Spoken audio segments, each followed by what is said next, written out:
Totally independent. Fiercely pursuing accountability on policy and implementation. It's time for another DJ Elf 7 candidate interview. Hey, what's up? It's your boy DJ Elf 7. As you know, I'm interviewing people from all across the country, for my Unified Plan for 22. And oh my goodness, I've actually been a fan of this guy for quite some time. I'm excited to have him on, but I'll let him introduce himself. Go ahead. Hey, I am Larry Sharpe. Happy to be here. Ran for governor of New York in 2018.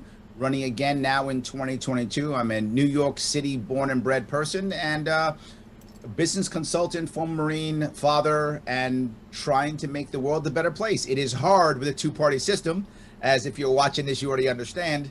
We have to have some form of third party to heal the wounds of this nation. Otherwise, we're in trouble. Okay, so since you are a high-profile candidate, I just got to shout out some people right quick. Got to shout out Reed Coverdale. I know you did a bunch of stuff with him, Naturalist Capitalist. That's my boy, Power Anthem Network back in the day. David Fight, representing libertarians out here in New York. Represent, do your thing. I know you. Fight for liberty. That's always something you should check out.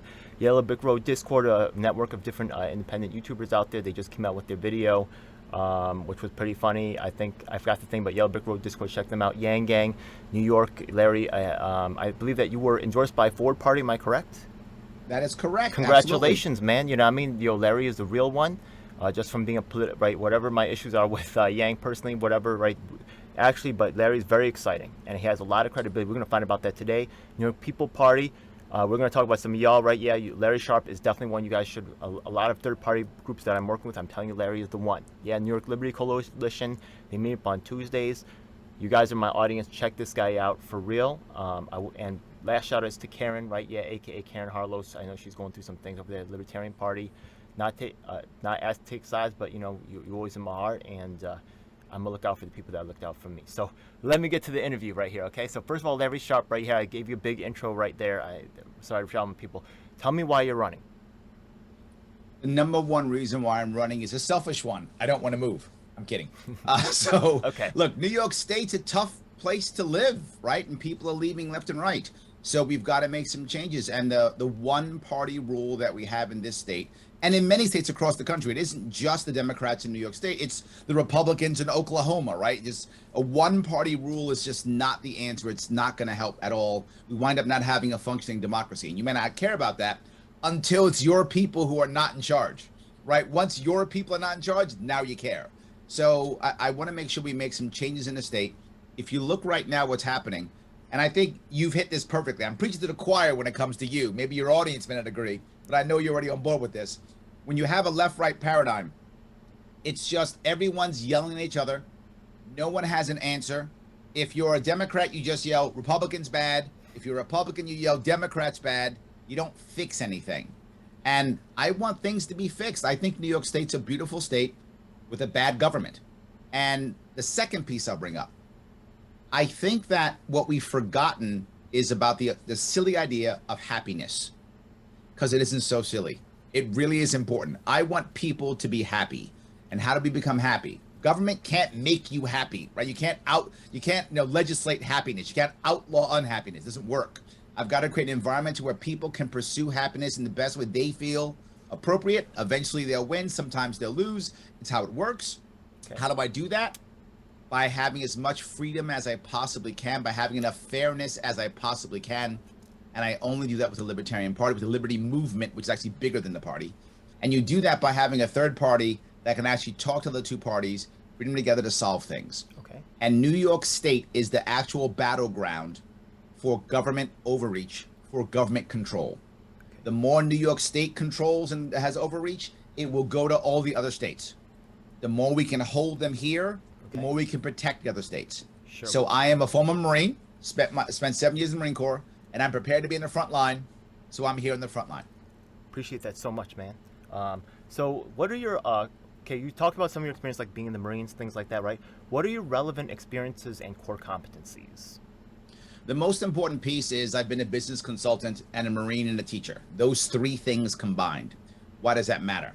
As a Marine, I understand how to lead people. That's important to understand, lead people, and lead people when it's not about the money, right? That's really what the military is about. Leading people when it's not about the money, when it's about the idea or the concept or the country. So I understand that. That's important. But the second piece is, as a teacher, one of the things as a teacher is you have to train other people to do the right thing, train other people to understand what's correct, be able to learn and then explain the issues, right? I was explaining issues as a college instructor and as a consultant for years. Okay. Add on top of that, my Marine Corps concept of always wanted to create more leaders. Okay. Our movement does not require a savior. It requires hundreds of heroes. People just like you and me out there influencing more and making more heroes to be more people like you and me to get out there to influence more people. So those two things combine well. And the final issue, excuse me, is the idea of being a business consultant. What does that mean? It means I understand the business world too. I understand not just the idea of how to motivate people to want to do things right, but also how to make money and lose money and make people understand things, hire and fire and build out teams. All those things matter. A quick you question. Put those two together. What kind of we're ready to businesses go. did you consult for? Like, did you do retail? Were you doing like, finance? What type of businesses are these? Yep. I did have some retail companies, but most of my work has been in three types: law, tech, finance. Those three issues are areas where leaders tend to be promoted and given accolades based upon their skill set, not their communication, right? So generally speaking, in those worlds, people are promoted because they're good at what they do, which is a good thing. That leads to my next question, because I really like that so much, honestly. I really appreciate that, because so many people talk, right? But what have they accomplished? So when I ask people, right, what are your accomplishments, sometimes people say, oh, my kids, stuff like that. I'm not looking for that, right? Not that your kids don't matter. Of course they matter. But in terms of what's relevant to this job, right? What relevant accomplishments are you most proud of achieving? Yep. So let me grab two of those, one political and two non-political. So I'll grab two non-political, one political. Political, okay. I was able to raise $500,000 as a third-party candidate in New York State. I was able to get 2% of the vote, which is low for a regular election, but the highest ever done in the history of the Libertarian Party. We got ballot access for the first time ever. We had a team of hundreds of people. We even do now, hundreds of people on our team. This is a third party, right? I've already raised 6 figures, and I was able to, in the year after I ran and got ballot access, the year after, get 107 victories, third-party Libertarian victories across New York State the next year in 2019. Yeah, I'm a huge fan of milestones and deliverables, and you are delivering on that angle. So those armchair quarterbacks down there saying this, saying that, Larry's gone out there and delivered. Keep going. Yeah, that's why I love you. Go ahead, keep going. That's political. Now on the other side, when it comes to education, I have taught at both the graduate level of Yale and Columbia as a guest instructor, and I do not have a master's degree. Okay. So I'm doing something right in the academic field, right? Now let me move to actual business field. I've been an officer in a public company twice, and in both cases, it was because there was a problem where something really bad happened. I don't want to give details, but if you look at my background, you can figure it out. Looking at my LinkedIn profile, you'll figure it out. A couple of businesses that were actually collapsing, and I was able to come in and repair those businesses. So I have repaired international businesses. I have taught at the graduate level, and I've had successes as a third party that are unmatched in the Libertarian Party. I respect what you've achieved regarding the school, Yale and stuff. Like, I get that they're high prestige, but I also find them very disappointing about the way they've taken care of our people and what they've delivered for the amount that we spend on them. Right? I just find it like our education system is a steaming pile of garbage. I agree. But people like yourself, right? You're right, to make it to that stage without a master's degree. Honestly, you have to earn that right. So they had to, I give respect to that. But overall, that whole institution, I'm not really the biggest fan, but people. I'm not fighting you on this. Yeah, I get that. Thank you. Okay. I'm not fighting you. Don't want to go too much into that. Okay, so I appreciate your accomplishments, man. For real, those are real things. So all the people, third party out there, you guys want to look to learn from somebody, just join to learn. And honestly, give him your all. This guy, I've been in this space for 25 years. Larry Sharpe is a very exciting candidate, right? Maybe the most exciting third candidate to come around in a long ass time, honestly. I hope that's true. Yes. Yo. Thank you. Yeah, you have that edge, man. That I like Howie Hawkins, right? And he's cool, but I just feel like you. I do too. You have, right, and I'm not saying. I just feel like you have more pull also coming from libertarians too. I think you can appeal to Green Party people as well, right? Yeah. Let me be clear. I love Howie. He is my friend. We need to join up. Look at that, right? That's good. You see what I mean? Literally, That's we are both awesome. Marines. Yeah. I have his cell phone. We talk on the phone. I am a fan of Howie Hawkins. If we get together, I we love can the man. win. If we get together, we can win. Yep. Right? Yeah, right. People say libertarians and Greens are like fighting each other. Not necessary. Not necessary. And thank you for Not in being this one state, of we the don't. cause. Thank you. That's awesome. Okay, now I'm going to put my partners first before I ask you some more about your own personal things. So, first of all, I'm going to say you heard of Julian Assange. Would you support the freedom of Julian Assange? Julian Assange is a hero. Okay, appreciate that. So that He's would a hero. be yes, right? That'll be yes. If I had magic powers to pardon him, I would. Excellent. I don't have the magic powers, but if I had them, I would. The next question is, do you support UBI? I'm torn on UBI. That's and a fair here's answer. why I'm torn on UBI. I prefer a negative income tax, which is similar to UBI, but not the same. And the difference, for those who don't know what that difference is, UBI goes to everybody. Even Bill Gates gets UBI. Negative income tax goes to people who need it. So in my idea, and I'm coming up with this already, if you look at my website, LarrySharpe.com, I'm calling it the Step Up Stipend. It's on my LarrySharpe.com website, and we're putting together the details of it now. Here is the basic concept. Now, this is not detailed yet. Again, the policy team is literally putting together.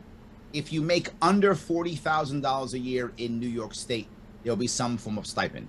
And that number is not a solid number yet. It is, again, I wish I could give you more details on it, but I want you to understand the concept of it. The concept is if you make under a certain amount, there is some stipend, and the stipend changes as you make more money. So it allows you to get out from public assistance. The problem is in most public assistance, there's a benefit cliff, right? Once you don't make X or make X amount of money, you lose everything. So why would you ever do it? Or you go to the black market, or you do things you shouldn't be doing. I would much rather have a legal way of someone stepping their way up to $40,000 and then being relatively okay, if that makes any sense. $40,000 isn't a gazillion dollars, but it's livable. I know you we can don't survive on it. I know we don't have a lot of time for this interview, but I've watched quite a few of Larry's works, and when he talks about solutions for the poor and stuff like that, his solutions really show a deeper level of understanding than a lot of candidates have, to be honest, and I really appreciate that for real, 100%.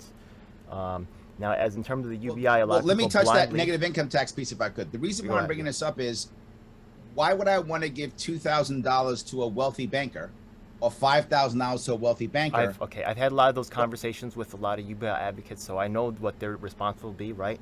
But the thing that I want you guys to, for your UBI advocates out there, right, and remember that the Ford Party has endorsed Larry Sharpe, the first candidate. Right. It's not like his plan completely throws UBI out the window. Maybe you think that UBI is your ride or die item. By the way, there's quite a few other things that Yang Gang ideas that they, right, smart, intelligent ideas that they were pushing forward, right?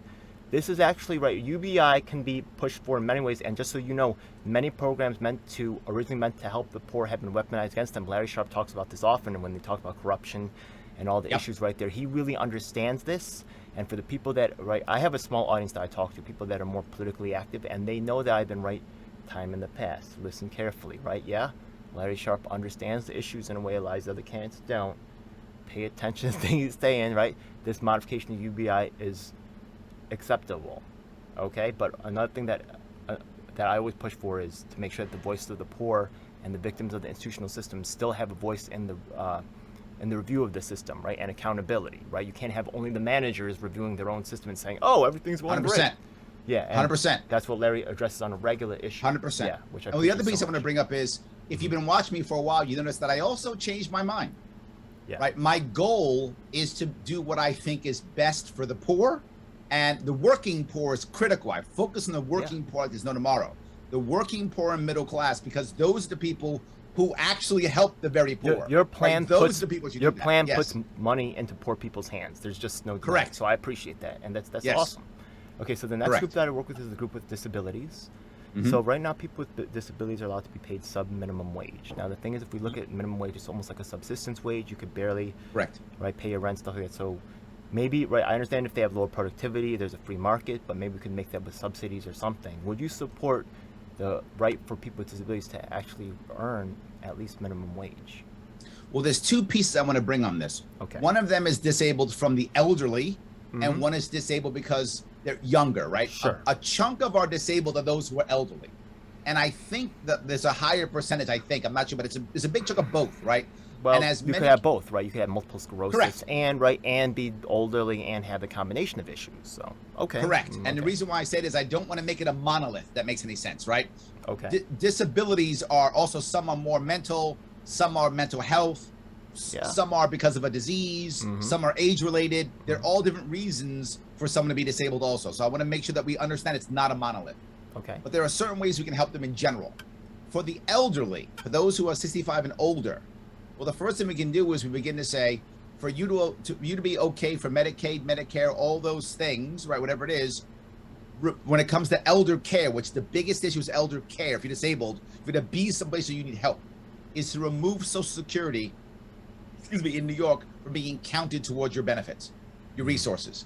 That will allow more access to Medicare and Medicaid for people who are disabled in general. Don't count the SSI towards income, right? And New York State can do that on its own, which would allow more people to have access to elder care.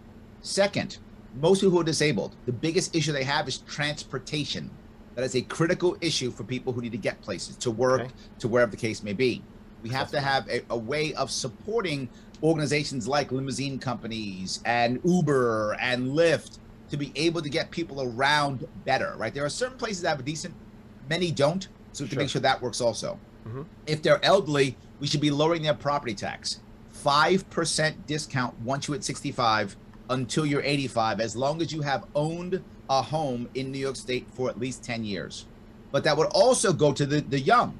So now let's say you have an elderly grandma, elderly grandpa, and you own a house. If you put them in your house, you get that tax rate, that tax benefit. This way you can help support. It will help communities to support themselves. So we have to add that piece also.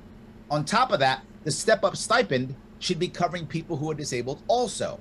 So they would get the step-up stipend, plus they'd get SSI. So if they actually got a lesser dollar value, it will be made up from the step-up stipend, right? The equivalent of the UBI would come in to fill the rest of the gap. Depends on how much the stipend is going to be, right? Because like in Alaska, I think it's like $1,000 a year. I mean, that stipend just doesn't seem like enough to make up. It is not. I agree. Yeah, so which is why you're trying to get the person up to 40K. Okay, so right? Yeah. So once again, the implementation of this plan will really be the key, right? No plan can survive crappy implementation. And as a field guy, right, you understand this, and I appreciate Larry for that, right? So.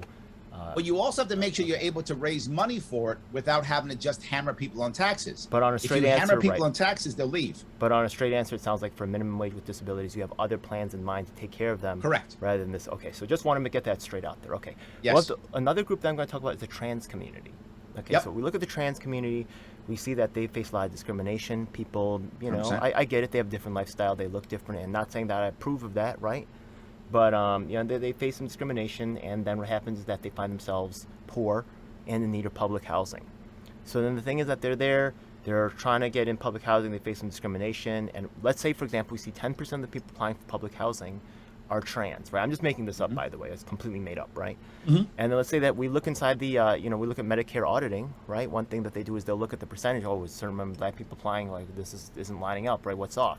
So we check the numbers. We see only 2% of people inside public housing are trans, and we ask them. They say, oh, you know, people beating in the hallway, whatever, right? So we see there's no laws saying that you can discriminate against, you know, the trans community, but you know, we can see that this might happen anyways. What could you do to assure, right, to help this community out, right? Instead of just words, how are you going to actually do something? Go ahead. I'm gonna give you a couple things here, and some of them may not sound as good as you might want, but I'm being very forward. The number one thing that is going to help the trans community is us accepting the trans community. And while that's I'm placating, right? But let me now give you how that actually works. That's right? the truth. The first. Yes, that's right, truth, right? Man. Yeah, I appreciate that. Will and Grace, the TV show from the 90s, did more for gay rights than any other law we've ever passed, right? Because we saw that it was okay to be gay. Oh my God, that was okay, right? And to be forward, in my 2018 campaign, I actually had the most diverse campaign team. And that's not, I didn't say that. State was a state and country. They did an actual article on it, and they said I did. And at that time, my policy team lead was actually a trans woman. So acceptance is number one. Your point is a valid one. You don't have to like or approve of whatever someone's lifestyle is. Not required. You can hate someone's lifestyle. Totally okay. You just can't discriminate against them. Hey, you have the You can support of the openly only say. you have the support of the only Asian American progressive YouTuber in the space, man. That's me. So There we go. appreciate you. Yeah, Yes. appreciate you. So For real. yes. Yeah. So Okay. I try to put people on my team and to be as inclusive as I can. I publicly speak about it when people ask. I was just on. I do podcasts with and about as a guest. Have them on. Doesn't matter what your gender or your whatever the case may be. That's number one. But number two, Your race I book think is if we're- phenomenal. Your videos are. I encourage people to go check to. Oh, you have Larry Sharpe. You have a YouTube and you have a Facebook, right? You do regular Facebook actually. You should check it out. Learn more about this guy. He's really cool. We're gonna get to more of that at the end. I only have so much more time left, but. But there is a piece you asked specifically now. What does that mean? If we are going to have protected classes, you have to include trans people as protected classes. Okay. Right? If we're going to have them, you have to accept them as that also, which makes some people upset. And I get it. Look, What do you think about those quotas, Jewish right? Or, we have say quota. again? I said 10%, 2%. So would you try to raise it to 10% or like how? Ooh, that's like a little bit No, of. I don't want to raise it to 10%. Okay. What I want to do is see an increase. Okay. That's what I want to do, because I also don't want to force the trans community to think they have to move into public housing if they don't want to. It may not be safe enough for some of them at the moment, right? So why would I want to make it tomorrow 10% and now I got more violence against the trans community, right? I might want to, maybe it should take some time as the community becomes safer and feels better about it. As long as I see it going up, that's What what I happens want. if they decide to make trend it going up. safer? What happens if they decide to make it? That's going wild. But if I was them, I would make it safer. You know, I would tolerate it. I would just, if someone's trying to move me out, I'd move them back out. You know what I mean? Well, that's me though. Let me not go too far yet. No. I look. Are you talking about somebody from the Second Amendment community? Is that what you're talking about? No, Fine, not even. Just like, fine. you know what I mean? Like they have a right to be there. So I would help. I defend them agree. in that, yeah. But Help the defend problem is that if you force someone to be in a world that's unsafe, them. I get that too. they're I the get one. that too. They're the ones who are going to pay the price, not us. Yeah, my boy So Paperboy I Prince, want who's them also, to yeah. choose. My boy Paper Prince, who's also running for governor and for house in every district, he just told me a story about like how some dudes that he was trying to move into his spot, they bought out his room so they wouldn't have to live with the gay man. You know what I mean? So Yeah. like you're right, you can't really police it, right? When people are gonna do whatever, right? So we have to. You're right. It really requires us to just socially, and by providing that example, man. And props for Yes. being the only candidate out here having an Asian American in the progressive space on your team, man. What up? Okay. By the way, I don't know if you've ever heard of Louis Rossman and the Right to Repair. I was on his show already. Absolutely. Oh, well, that guy's fantastic, right? Yeah. So. Oh yeah. Do Absolutely. you support the right to repair? Absolutely. And, Oh, and the well. rules. Yes, the rules have to be very simple. Yeah. Either you buy the product or you rent the product. You can't do a hybrid. Yeah. A hybrid's the problem. You Yeah. buy the product or you rent it. And if you rent the product, then they have to fix it. They have to. And they pay for it because you rented it. Pretty or much, you buy yeah. it, in which case you can fix it because you bought it. That's how it has to work. That sounds It's good. that, it's to that me. simple. All right, cool. Yes. So now I'm gonna touch into a couple other, more general questions about just, just your policy in general, so people can get to know you as a candidate. I'm gonna try to keep it like pretty short. So let's take a look at, well, first, okay, probably at the top of the list here is special for yourself, right? Is what do you think your chances are of winning? I'm gonna help great you out, point. man. Yeah, but Yeah. No, the reality of it is. I think you could be viable if there is a viable third party candidate. Yep. I think it's Larry, but he also Yep. ran before. He has the experience this time to know what he's doing. So in which district he'll know how to pull the numbers, stuff like that. A lot of people, that's shop talk behind the scenes, but I'm in that shop, so I'm telling Yep. you, Larry's got the. I'm sorry, go ahead, yeah. So Already I polled at 6% before I even announced, and I only finished at 2% last time. So that means over the past 4 years I've been crossing the state, I've been growing my name recognition across the state already for the past 4 years. So what does that mean? Does that mean that my odds are high of victory? It doesn't mean that. What it means is if Kathy Hochul makes a mistake, I win. That's what it actually means. I have to run my campaign as hard as I can, which you see I'm doing, to raise as much money to run a hard campaign and basically hope that Kathy Hochul makes a mistake. Because in New York State, the Democrats aren't going to vote for Republican. They will vote for me. And the polling shows that. We have data that proves that to be true, right? About 20 to 25% of people who voted for me were registered Democrats. And again, data is there. That's a fact. So if Kathy Hochul screws up, then those votes come to me. In a 3-party race, I only need about 35% to win. Because remember, New York is not a majority state, it's a plurality state. Whoever gets the most votes, whether it's 50% or more or not, does not matter. The Republican's not going to get more than 30% of the vote. That's just how it works in New York State. We're 3-1 Democrat to Republican. So Republican is a non-starter. The question is, does Kathy Hochul make a mistake? If she does, I win. That's how I win. Now, that's the election. However, more importantly, even if I don't win the election, which again, I can if this happens, one mistake and I do win. Even if I don't, if I get my views out and people see how many people vote for me, two things happen. Number one, they can't ignore me. And when I talk in the press, they got to hear me. When I talk about these issues, they got to hear me. I will move the Democrats and Republicans towards us. And that's the critical piece. They will have to, or they'll start losing. They'll also start losing in local elections. And as I said, my track record in 2019, 107 victories at the local level after I ran. Okay. I'll have 200 or 300. Hey, quick question for you. Yeah, okay, so we have some people also running in high-profile races, such as Jonathan Howe, right, who's also libertarian running against AOC.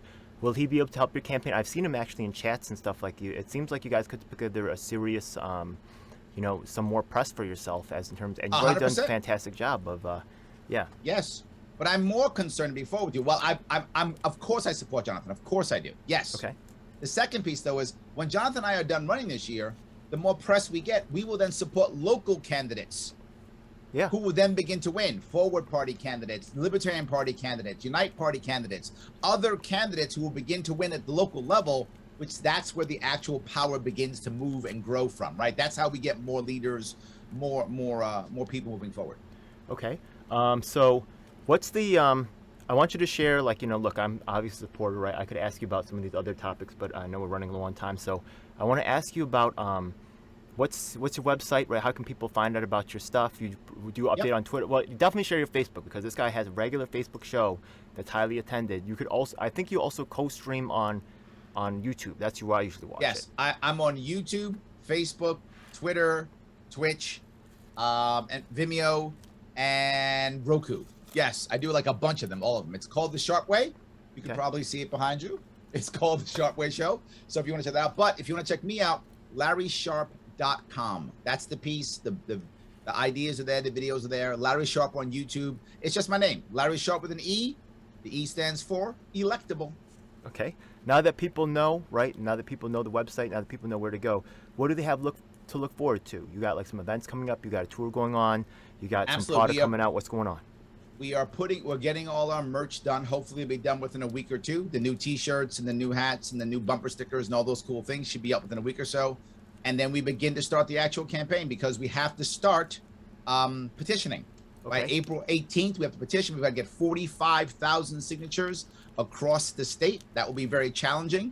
If somebody wants to help us out, to either sign a petition or help get signatures, we could use the help. Just go to LarrySharpe.com and click on volunteer and come on in. Happy to have you. Okay, I have to ask you this other question, which is this is going to be appended at the end. This is more like my own personal business, I could say, but this is related to your campaign as well. So one of the things that I'm working with is I've been at Access for over 25 years, and one of the things I've worked with is the public housing. And back during the Obama era, there's something called RAD, where they said they can no longer pay for repairs in public housing. I get it, right? Because the rent for a 3-bedroom apartment could be just $100. It depends on your income. So I get where it's unsustainable. So they said that they had to actually give the apartments over to private sector for repair. So what do you think they're going to get for doing? You probably already know about this because you're deep in this, right? But what do they get for doing those repairs? No, I don't want to do that at all. What I actually want to do in public housing is several things. And I don't want, there's a difference in my plans. People think that, as a libertarian, I want to privatize everything. I don't. Well, actually, let me tell you actually how this privatization could work. Because the thing is that under this plan, right, the thing is that the plan was to take these people that were living in the public housing and to make them the owners. Right before the apartment was 50,000. You're reading my mind. Yeah. Actually, it's already engaged. It's this plan is already in motion. Actually, this lady on my apartment named Zioki Rosegold. She actually bought her apartments for $50,000 in Queensbridge, which is actually in Long Island City, which that apartment's worth over $1 million. Right by it. Amazing. So right there, right. The thing is that they have the right to buy those apartments, but nobody's talking about it. So the thing is that it's being bought out from under them, which is insane. Now, the thing is that the public apartments, I've actually made a whole bunch of flyers talking about this issue, going into the projects regularly, and they could become a voting force for you. Also, the projects overlook the BQE, overlook the East Side Highway. We could hang huge signs off of those buildings. I don't know if I sent you a video or an email of pictures of myself doing that at Wagner houses. I will do that for you again. I appreciate that, and brother. That could yes, be, that could I'm be with you. We're on the same page. To vote you in. That could be 100%. Yeah. Okay. So we're on the same page. I think we want to do that. We want to make sure, though, that private capital and permanent capital are not involved. It should be the owners, the renters who have the opportunity to purchase. It protects them from gentrification because it makes them owners of the building, and they become actually like the gentry and the protected owners who have been invested, who have been living there for generations, some of them. 100%, yes. It's okay for rich people to move into the neighborhood. It's not okay to replace us. Correct. You know what I mean? Yeah, for absolutely. Real. Yeah, you know, we want you to come in and join and spend your money and help join our community. Just don't, this is not Native American time, yeah? Absolutely. Yes. Yeah. We're not, yes, 100%. Unified platform is another thing we're working on. This at the end of the month on Monday, we have two brothers that have proof of their innocence that are trying to actually, get themselves free. But I think that it's going to cause the city some liability. We have it right on the day before that, the last Sunday of the month. We actually have a national symposium with candidates coming from all over the country. And I've also invited, if you know anybody who's in the field of safe criminal justice reform, right? Yeah. Sure. Anybody who I would like for them to attend. Just so you know, also another person we're working with is Stephen Lee, who was part of the Yang campaign. He was actually thrown to the side. He's actually causing re-exam the NAP Commission, and he got an event that I did with third-party independent candidates forum. I'll send you the link with the blessings of Serpico, right? Yeah. Sure, I remember. So with that type of reform, that movie was filmed outside of my apartment complex in the Bronx. Amazing, yeah.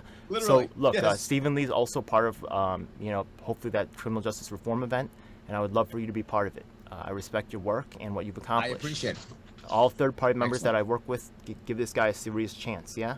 One of them was freaking out saying, those libertarians don't support Medicare for all. I'll tell you right now that Medicare for all has been taken over by a lot of celebrities. Watch their events and watch where the actual poor people are and the people of color are, and you'll see that there's something weird is going on in the Medicare for all movement. Not that I don't support poor people being able to get health care, but that movement is no longer about the poor people, I'm sorry to say. I'm with you. Yeah, I'm sorry, yeah. Okay, God bless. Yep. Thank you so much, Larry, yeah? Thank you, my friend. We'll talk soon. I hope so. Thank you. God bless.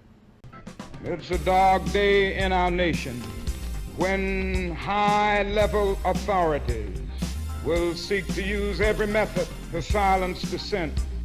The truth must be told. And if you want the truth, you need to check out independent media producers just like myself, DJ L7. You should subscribe and hit the bell icon to get notifications when I release a new video. Truth of these we words are on all is the major beyond doubt. platforms. That includes Facebook, Twitter, Instagram, and of course YouTube. Unfortunately, we have definitely seen that these mainstream outlets will cave to corporate interests, so we encourage you to join our independently moderated communities of Reddit and Discord. We also encourage you to subscribe to us on BitChute and Daily Motion so you can see the content that YouTube doesn't want us to let you see. Hey, now it's time for the most important part of the video. That's right. It's time for us to tell you about the Taking Action group. Do you need an activist? Or maybe there's no activists around willing to help you with your cause and you need to learn to become an activist. That's exactly why we're here. Every week we get out with people from across the nation, in fact even sometimes internationally, and we develop strategies and a game plan to address the issues that are affecting all of us. Every week myself from New York City and of course my co-host Lisa from Los Angeles provide a coast-to-coast perspective on what's going on in the country. If you want to donate to help out with expenses, travel, equipment, stuff like that, then I definitely appreciate it, and you can hit us off at Venmo or PayPal. Thanks a lot. Hey, by the way, we also have a merch store, so check it out. Oh my goodness, it seems like you've reached the end of the video, so make sure you check out some of our other videos, make sure you subscribe. This is your last chance to do so thanks a lot, and looking forward to seeing you on the next one. Hope you guys enjoyed. Please comment below if you have any questions or issues you'd like me to address. And if you're an activist, the time to make things happen is now.